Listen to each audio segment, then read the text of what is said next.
Hey guys, this is my third video, and in case you can't tell, it is looking at Town Hall 8 attacks again, but just a slightly different focus. You might be able to see that there are a lot of dragons trained here. The video, while it's based on dragon attacks, I'm going to be focusing on Barb King placement and what you can actually do with your king to ensure a bit more of a successful raid. While dragons are pretty powerful at Town Hall 8, I have seen them fail, and a lot of the times I see them fail, there's an aspect of the base design, but just people coming in the wrong way. And a lot of times, the Barb King could be making the difference, and they've placed him wrong or done something a bit foolish with that, and it's cost them 3 stars. So this will be one of the last videos dedicated to Town Hall 8s. I do have one more planned along with any requests if people pop some in the comments about Town Hall 8s and what they want to see happening, whether it's 8v9s or anything else like that where they want to see something a little different. So this is the fourth attempt at this video. Um, things have not gone particularly well, and hopefully that mouse didn't just show up on my screen. Um, Yeah, things have not gone particularly well. I've been having phone calls all afternoon. All right, so we're going to jump straight in because I am chewing up the time here, people. All right, so we are currently in a war with Punishers against the King of Ace. And if we go to the war events, you'll see my account Diesel, which is my Town Hall 8, basically involved in the first three little tussles. Um, their number 8 actually had a disconnect by the looks of things and only got 41%, but he was doing a pretty good job at the time. So we're going to pop in on number 9 and we're going to go at 2 times through this. As you can see, we have a sweeper down south pointing up at these air defenses. So what I've done is I've taken one out um, and decided to haste some balloons in there.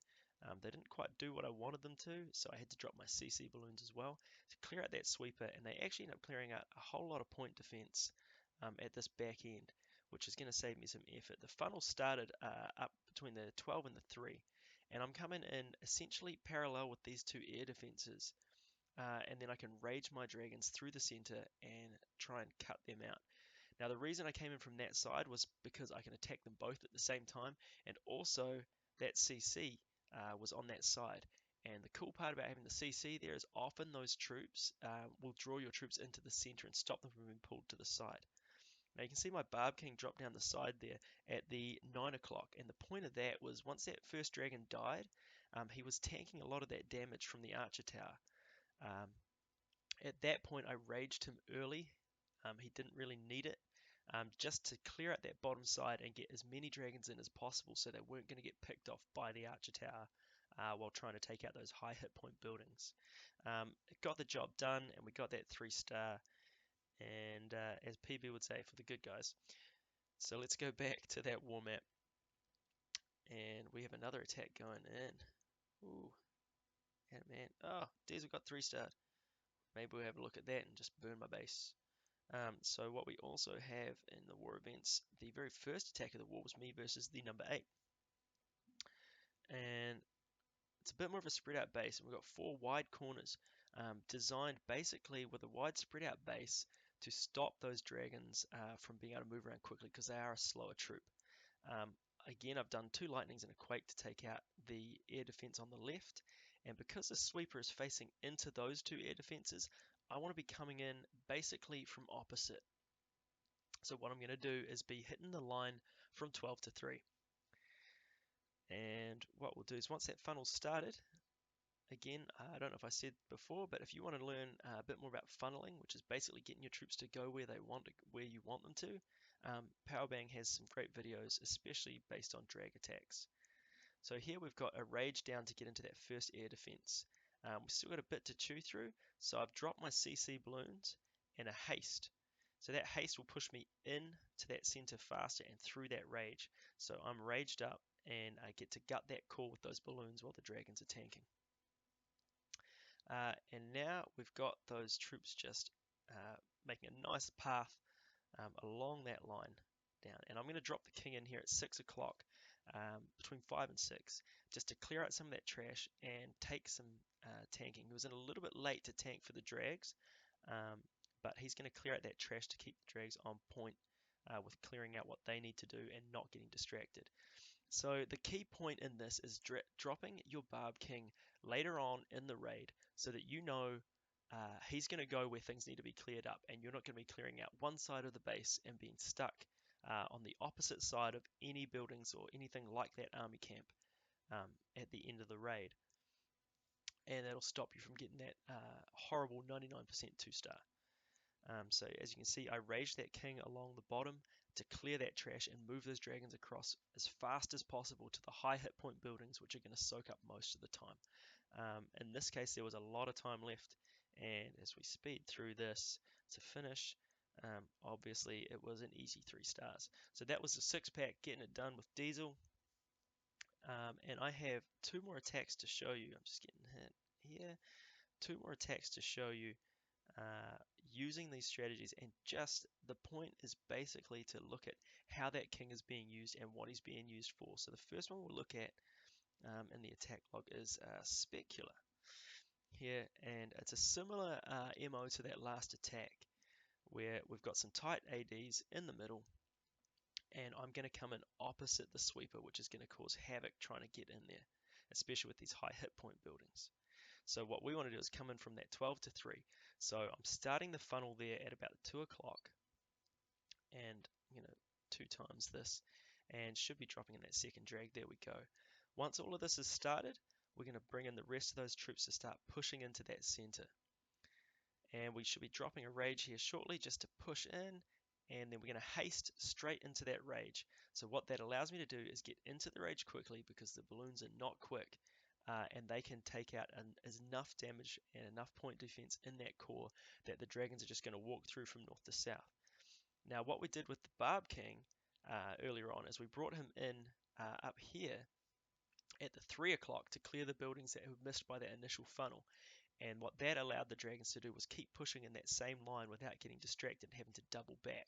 I then raged them down the side to move them across as quick as possible and get that done. So that was a nice 3-star there. And the very last attack we're going to be looking at is versus Prometheus. This was a pretty standard hit again.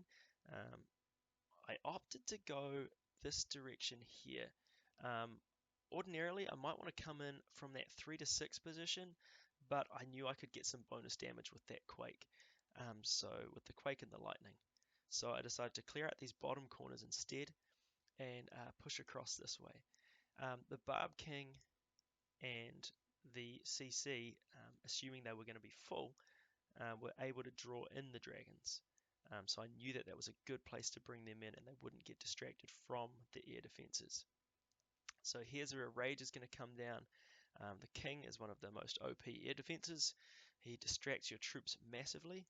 And you can see I hasted in the balloons to that second air defense at the 9 o'clock. So now that everything's just started moving in through here, you're going to see this Barb King come down. And he's going to be doing a little bit of tanking and some clearing out just to make sure that those dragons don't get too distracted and don't wander off too far. So that Barb King is taking out that corner that would have pulled the dragons out to the side or that they might have missed. If I'd started him on this side, we may have wrapped around and ignored that building completely, been stuck for time. So choosing to drop him there was just the decision to make sure that I wasn't going to run out of time. I knew that we had enough dragons and enough hit points in them that they weren't going to be worried about any of the defenses on that side. And I'm going to rage the king through here in a second, and he is just going to pick off these buildings. And the point of raging him there, even though he didn't have a lot of damage, was to clear out that trash and have all these dragons push back into the defenses that were going to be doing most of the damage. Because we still had this archer tower here that could damage them. And as you can see, we are getting it done for the triple. Alright guys, so that is pretty much all I had to say on that. The main point is if you really don't want your dragon attacks to fail, really be sure about where you're dropping your king. Don't drop them too early. You know that you can still use them, especially if you have that Iron Fist ability. And loons in your CC are always a good friend. to have with a haste. So hopefully that helps you and you don't get stuck with 99% 2 stars, which happens to the best of us and even the worst of us, such as myself. Um, yeah, so enjoy, and if you happen to go for those drag attacks, just really be wary about setting that funnel and holding on to that king. Don't rush him down because he is going to be that make or break for a lot of your attacks. So keep clashing. There's a Valk video coming soon, and feel free to let me know in the comments if there's anything you want to see at Town Hall 8 before I start focusing on a bit wider of a range. Cool, keep clashing.